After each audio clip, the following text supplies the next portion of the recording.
6 अगस्त 1945 सुबह के तकरीबन 7 बजे जापानी सेना को रडार पर दक्षिण में कुछ हलचल दिखाई देती है। पहले तो रडार पर काम कर रहे सैनिकों को कुछ समझ नहीं आता, लेकिन थोड़ी देर बाद वो समझ जाते हैं कि एक अमेरिकी लड़ाकू विमान हिरोशिमा की तरफ बढ़ रहा है। जापानी सेना सभी रेडियो कार्यक्रमों को बंद करवा देती है और चारों तरफ खतरे के सायरन बजाना शुरू कर देती है। अगर यहाँ पर जापानी सेना चाहती तो अपने कुछ विमान भेजकर उस अमेरिकी विमान को रोक भी सकती थी, लेकिन 1945 तक आते आते विश्व युद्ध के कारण जापान की आर्थिक स्थिति इतनी खराब हो चुकी थी कि अब उसके पास विमानों को चलाने के लिए पेट्रोल भी नहीं था। अमेरिका का ये लड़ाकू विमान हिरोशिमा के आसमान में आता है, लेकिन थोड़ी ही देर बाद वापस भी चला जाता है। जापानी अथॉरिटी को लगा कि ये कोई साधारण अमेरिकी लड़ाकू विमान होगा जो हिरोशिमा की स्थिति का जायजा लेने के लिए वहाँ पर आया था। इस विमान के जाने के बाद जापानियों को लगा कि अब खतरा टल चुका है, इसलिए खतरे के सायरन बंद कर दिए जाते हैं। इस समय जापान अपने सबसे बुरे दौर से गुजर रहा था। इस वक्त द्वितीय विश्व युद्ध चल रहा था और जापान इटली और जर्मनी के साथ मिलकर मित्र राष्ट्रों के खिलाफ लड़ रहा था। जापान के दोनों साथी हार चुके थे, लेकिन जापान अब भी हार मानने को तैयार नहीं था। हालांकि इस वक्त तक आते आते जापान की हालत भी काफी खराब हो चुकी थी। जापान में खाने पीने की कमी हो चुकी थी, लोग भूख से मर रहे थे, दुकानों में राशन खत्म हो चुका था, पेट्रोल के भाव आसमान छू रहे थे। एक आम जापानी नागरिक की आर्थिक स्थिति इतनी खराब हो गई थी कि जापान की सड़कों पर अब कोई भी पर्सनल कार नहीं दिखती। सड़कों पर चारों तरफ बस पैदल चलते लोग और मिलिट्री व्हीकल ही दिखाई देती। 6 अगस्त 1945 की उस सुबह जब अमेरिका का वो लड़ाकू विमान हिरोशिमा के आसमान से वापस चला गया तो जापानी सेना को लगा कि वो विमान युद्ध की स्थिति का जायजा लेने आया होगा। जापानी अधिकारियों का ये अनुमान सही भी था, लेकिन उन्हें नहीं पता था कि विमान युद्ध की स्थिति का नहीं बल्कि मौसम का जायजा लेने आया था। विमान जब वापस लौट जाता है तो जापानी अधिकारी चैन की सांस लेते हैं, लेकिन थोड़ी ही देर बाद सुबह के तकरीबन 8 बजे दक्षिण से एक और विमान आता है। जापानी सेना इस विमान को भी रोक सकती थी, लेकिन उन्हें लगा कि ये विमान भी पहले की तरह बस स्थिति का जायजा लेने आया होगा। पर उन्हें क्या पता था कि ये विमान उनकी मौत का फरमान लेकर आया था। जापान की तरफ बढ़ रहा ये विमान एनोला गे नाम का एक बम वर्षक विमान था। इस विमान को मेजर थॉमस फेरे भी उड़ा रहे थे। सुबह के ठीक 8:15 पर इस विमान से लिटिल बॉय नाम का एक 4 टन वजनी न्यूक्लियर बॉम्ब नाक के बल धरती पर गिरना शुरू होता है। इस बम का लक्ष्य हिरोशिमा का अहोई ब्रिज था, लेकिन हवाएं इतनी तेज चल रही थी कि ये बम अपने लक्ष्य से 250 मीटर दूर सीमा सर्जिकल हॉस्पिटल पर जाकर गिरता है। इस बम को धरती पर पहुंचने में 43 सेकंड का समय लगता है। इस बम की शक्ति 15,000 TNT के बराबर थी और जब ये फटा तब तापमान 4000 डिग्री सेंटीग्रेड तक पहुंच गया। आसमान में उड़ रहे एक दूसरे अमेरिकी लड़ाकू विमान के पायलट चार्ल्स स्वीनी बताते हैं कि उस बम के फटते ही इतनी तेज रोशनी हुई कि मानो सूरज धरती पर आ गया हो। ये विस्फोट इतना भयानक था कि कुछ ही पल में कंक्रीट से बनी इमारतों को छोड़कर धरती पर मौजूद हर चीज धुआं बन गई। जिस जगह विस्फोट हुआ उसके 15 किलोमीटर के दायरे में आने वाली हर इमारत के शीशे चकनाचूर हो गए।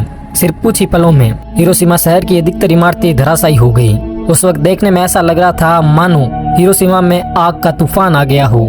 सिर्फ कुछ सेकंड पहले जिस हिरोशिमा की आबादी 2.5 लाख थी, अब वो सिर्फ 1,60,000 ही बची। 80,000 लोग एक ही पल में राख बनकर रह गए।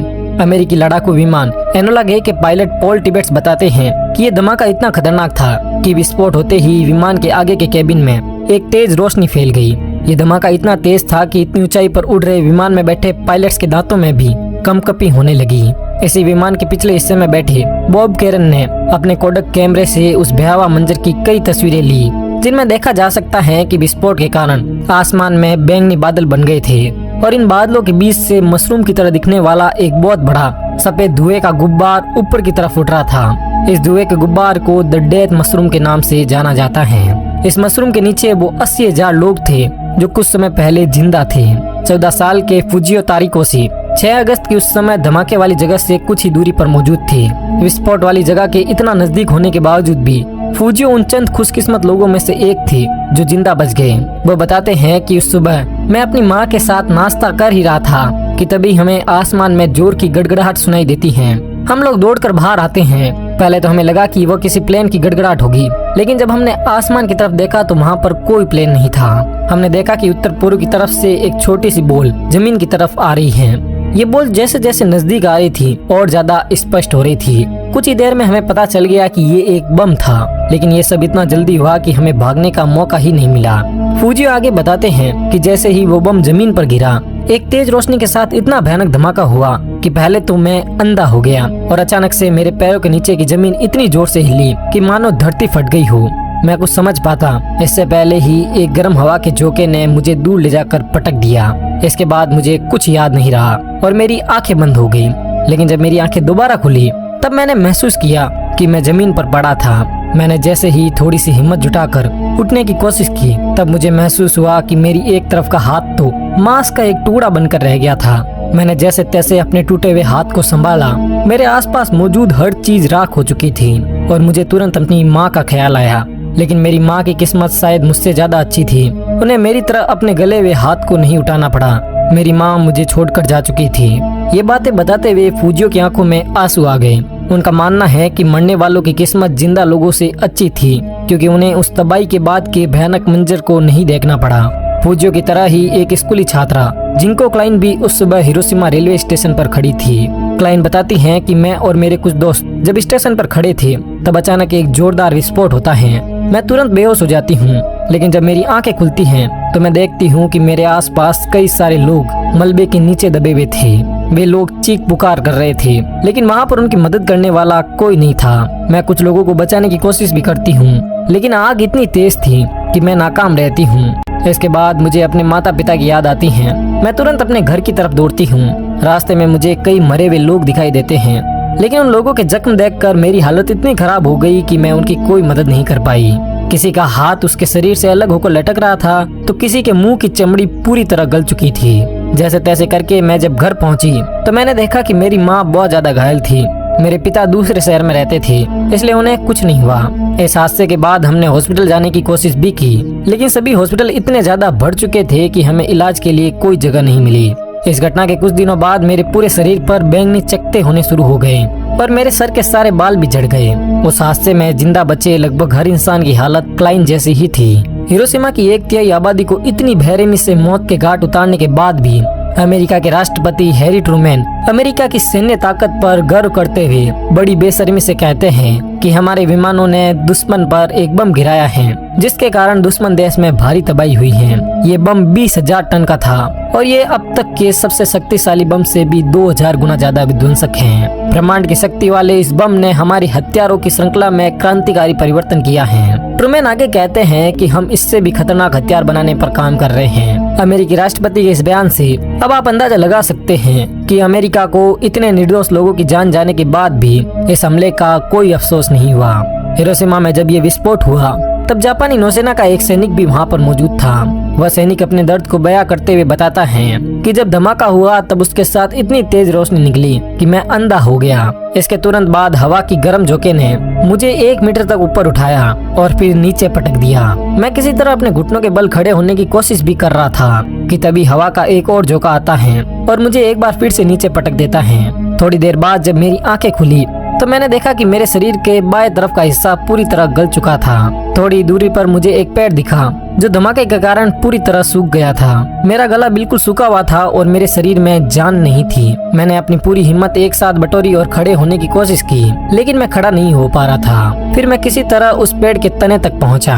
मेरे सामने एक बच्चा पानी के लिए तड़प रहा था लेकिन मेरे पास पानी नहीं था। कुछ ही देर में उस बच्चे ने मेरे सामने ही तड़पते तड़पते अपना दम तोड़ दिया। इस धमाके के बाद जो लोग जिंदा बचे वे अपनी जान बचाने के लिए सड़क से इधर उधर भागने लगे। सड़क पर चल रहे लोग ऐसे लग रहे थे मानो मुर्दे जिंदा हो गए हो। इनके मुंह से झाग भरा खून निकल रहा था और इनके पूरे शरीर पर चमड़ी और मांस इस तरह लटक रहा था कि मानो इन्हें हल्का सा छूने पर भी इनका मांस हमारे हाथ में आ जाएगा। ये सभी तड़पते हुए लोग पानी के लिए चीख रहे थे पर इन्हें पानी भी नसीब नहीं हुआ। हालांकि इस विस्फोट के बाद सुबह के 11 बजे बरसात भी होती है लेकिन ये बरसात पानी की बरसात नहीं थी बल्कि ये विस्फोट के कारण उत्पन्न हुए रेडियो एक्टिव पदार्थों की बरसात थी। इस बरसात में जो पानी बरस रहा था वो ग्रीस की तरह काला था। उस वक्त वहाँ पर मौजूद जो भी इंसान इस बरसात के संपर्क में आया उसे स्किन कैंसर जैसी जानलेवा बीमारियां हुई। कई आंकड़ों के मुताबिक उस वक्त विस्फोट के तुरंत बाद 80,000 लोगों की जान गई लेकिन विस्फोट के कारण जो प्रभाव उत्पन्न हुए उनके कारण 60,000 लोग और मारे गए। इसी धमाके में घायल हुए यामागुची बताते हैं कि जब उन्हें होश आया तो उनके सामने कई सारे लोग तड़प तड़प कर मर रहे थे। उन्हें लगा कि वे भी मारे जाएंगे लेकिन तभी 2 लड़के जो इस धमाके से सुरक्षित बच गए थे उनके पास आते हैं और उन्हें पास ही के एक क्लिनिक लेकर जाते हैं। यामागुची बताते हैं कि जैसे ही वे क्लिनिक पहुंचे तो उन्होंने देखा कि क्लिनिक के फर्श पर चारों तरफ जली हुई लाशें ही लाशें पड़ी थी। उस क्लिनिक के कुछ एक आध डॉक्टर जो सही सलामत थे वे लोगों की मरहम पट्टी कर रहे थे। वहाँ पर इलाज कर रहे कुछ लोगों का मुंह बुरी तरह जला हुआ था तो कुछ के हाथ पैर। लोगों के शरीर से सफेद सफेद रस्सी और खून निकल रहा था। लोग इतने भयानक तरीके से जख्मी थे कि उन्हें देखा भी नहीं जा सकता था। अमेरिका के हमले के सामने पूरे हिरोशिमा और जापान ने दम तोड़ दिया, लेकिन अमेरिका के नापाक मंसूबे अब भी पूरे नहीं हुए थे। इस हमले के ठीक 3 दिन बाद 9 अगस्त की सुबह अमेरिका एक बार फिर जापान के ही एक और शहर नागासाकी पर ऐसा ही एक और परमाणु हमला करता है। पहले ये हमला जापान के औद्योगिक शहर कुकुरा पर होने वाला था, लेकिन मौसम खराब होने के कारण हमले की जगह को बदलकर कुकुरा की जगह नागासाकी कर दिया गया। घड़ी में जब सुबह के ठीक 11 बज रहे थे तभी अमेरिकी लड़ाकू विमान B-29 अपनी बेली से फैटमैन को रिलीज करता है। 4500 किलो वजन वाला ये बम हिरोशिमा पर गिराए गए लिटिल बॉय के बराबर ही ताकतवर था। 52 सेकंड तक हवा में गिरते रहने के बाद जमीन से 500 फीट की ऊंचाई पर ये बम फटता है। शहर से बाहर काम करने वाले कुछ मजदूर बताते हैं कि जब बम फटा तो पहले तो उन्हें कुछ समझ नहीं आया, लेकिन बाद में उन्होंने देखा कि चारों तरफ लाशें ही लाशें थी। उनमें से कुछ बताते हैं कि हमने पहले कभी परमाणु बम के बारे में नहीं सुना था, इसलिए हमें कुछ समझ नहीं आ रहा था। जो लोग जिंदा बच गए उनके शरीर की चमड़ी गल रही थी। लोग मदद के लिए चीख रहे थे, चिल्ला रहे थे। जिस जगह विस्फोट हुआ उसके 1 किलोमीटर के दायरे में हर चीज या तो धुआं बन गई या राख बन गई। लगभग 74,000 लोग इस हमले में मारे गए और इतनी ही संख्या में लोग घायल भी हुए। हमले के बाद जिंदा बच्ची मिची हथोरी बताती हैं कि उस समय मैं 15 साल की थी।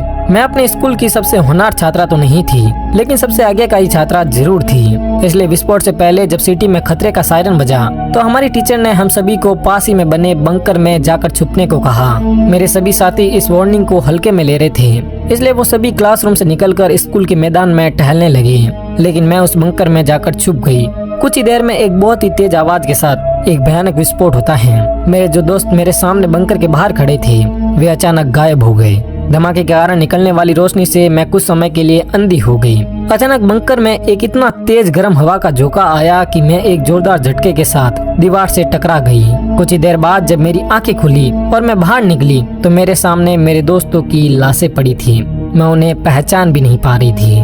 उस वक्त तक लोगों ने परमाणु बम का नाम भी नहीं सुना था, इसलिए उन्हें लगा कि आसमान में सूरज फट गया। नागासाकी पर हुए हमले के बाद अमेरिकी राष्ट्रपति हैरी ट्रूमैन ने एक बार फिर अपने देश को संबोधित किया। इस संबोधन में वो कहते हैं कि अगर जापान ने अब भी हार नहीं मानी तो वो और हमले करेंगे, जैसे जापान के हजारों आम नागरिक मारे जाएंगे। इसलिए जापान के लिए बेहतर यही है कि वो आत्मसमर्पण कर दे। हिरोशिमा और नागासाकी पर हुए परमाणु हमले और 8 अगस्त को सोवियत यूनियन ने भी जब जापान के खिलाफ मोर्चा खोल दिया तो जापान ने हार मानकर 6 दिन के बाद आत्मसमर्पण कर दिया और इसी के साथ द्वितीय विश्व युद्ध भी समाप्त हो गया। ये युद्ध भले ही उसी दिन समाप्त हो गया, लेकिन इसने हिरोशिमा और नागासाकी को इतने बड़े जख्म दिए कि जिनकी हम कल्पना भी नहीं कर सकते। हिरोशिमा और नागासाकी पर हुए इन हमलों पर गांधी जी की ये बात बिल्कुल सटीक बैठती है कि an eye for an eye makes the whole world blind। ये तो हिरोशिमा और नागासाकी पर बम गिरने की घटना थी, लेकिन इन शहरों पर ये हमले क्यों हुए ये जानने के लिए आप राइट साइड में दिए हुए हमारे द्वितीय विश्व युद्ध पर बने इस वीडियो को देख सकते हैं।